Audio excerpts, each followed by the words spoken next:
Now, from the travels, what have you noticed is different out here? You see everything, you know, in a nutshell, and it's still sort of gathering that. Slowly and surely you're realizing, yeah, okay, this is not the same, this is not the same. It's still a blessing in disguise, you know? All right, now let's get to something that's pretty big. Is We New York? Let us understand what went into making that happen. We really wanted to present soca and calypso and the art form in a different way. And I felt like all the years touring in the major cities, especially New York, we never got to really take control of our own show. Right. And really control the actual way that we present it, just as how we get to do in Trinidad. So this year was the year to do that. You know, we just felt like if it is that we have to come out on tour this round, let's make it matter. Let's make it count. Yeah. So we said, let's push for Is We NYC. And we just brought it together. You know, there's a lot of work, just as the same amount of work as in Trinidad, but the only challenge is that half the team was in the States and half the team in Trinidad. So I'm looking forward to really presenting our culture in this way, in these times, and really reminding people about the rhythm in your hearts, really reminding people about why we do this, you know what I mean, and who are we in this. So I really want to put that energy out there for that show, you know. Tell us about some of the guest performers on that show. We have Patrice, we have Nyla, we have Iowa George, we have I've seen the lineup. surprises. We have a lot of surprises. We have a lot of artists. Yeah. For Is We, like as we were talking about earlier, it's like a real moment in history. So I think it's really important how we step into this new era. And I feel like Is We is sort of like, for us, just giving up that sort of setting, you know, here what, right. Let's step into it in this way, this strong way where we represent on a full level and all the aspects of us, you know, to the people out there who haven't come to Trinidad and probably won't for a little bit. You know? Yeah. Well, let's talk about music coming up, because you mentioned you're working with different producers. Yeah. I mean, for us, we actually working on a new album, you know. I think a lot of people spent this time, you know, yes, catching themselves, but as well to creating. Yeah. So this album actually was a while in the making, but because of touring and everything that was going on, I didn't really get to sit and hone into this body of work. Right. And I feel like now is the great time to do that. And what we're really doing is just, again, connecting the world of rhythms, basically. You know, we don't really stick to one particular genre, so it's really gonna be a showcase of us in all our strengths, and then to the friends we've met along the way. Right, you know? right. So you would find, you know, those friends are, of course, in soca and dancehall and Afrobeat and Latin, and you're gonna get like a nice pot. Yeah. I would get into specifics because, again, I believe goat mouth is real.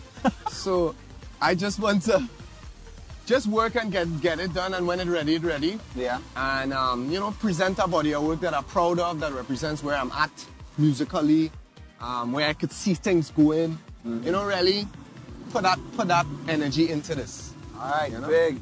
Kes de Fantala here. Hey, Trinidad and Tobago, this is Kes, and I know every time you see me, you just say hello, hello, hello, hello, hello, and love to you, Trinidad and Tobago. Hello, Kes. Anand, let me ask you, do you think goat mouth is real as earlier in that conversation?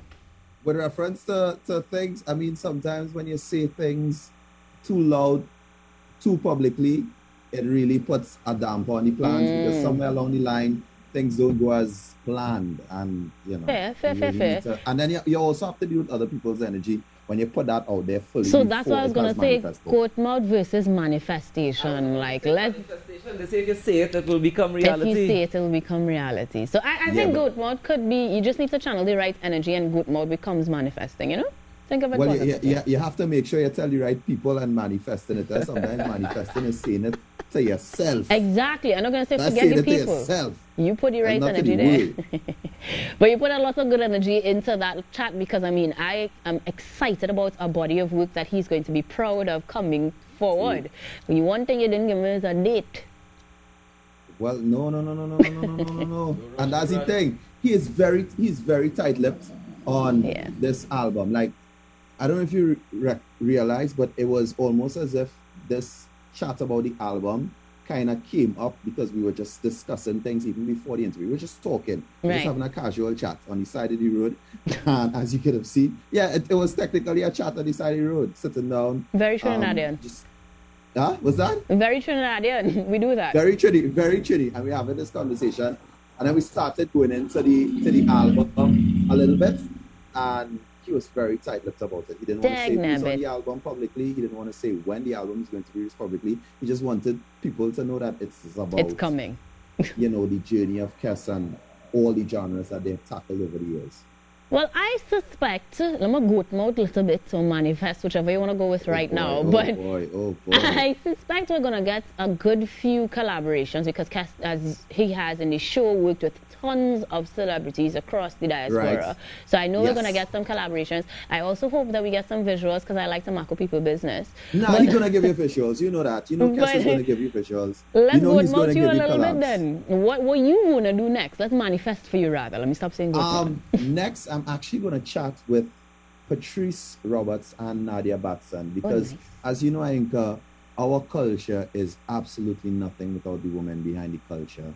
So, you know, I thought it was really important to get to speak with Nadia Batson and Patrice. So for sure. And they've been having a time and a half across there. So, yeah. Of course, listen.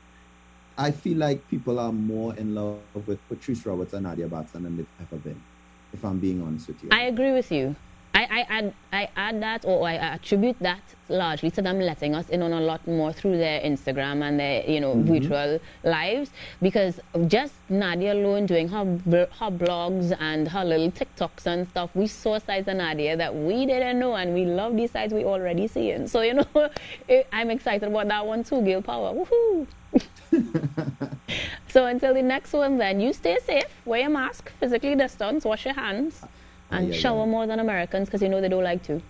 Whoa, don't do that, Hanka. Don't do that. Please. Till next time, Hans.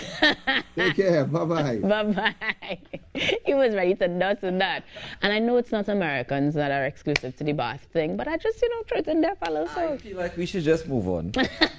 I feel like we should probably just move on. Fine. Yeah? To all my American friends, I love you. And I love that you shower. Guys, we're taking a break and we come back with more. Morning show. Stick around.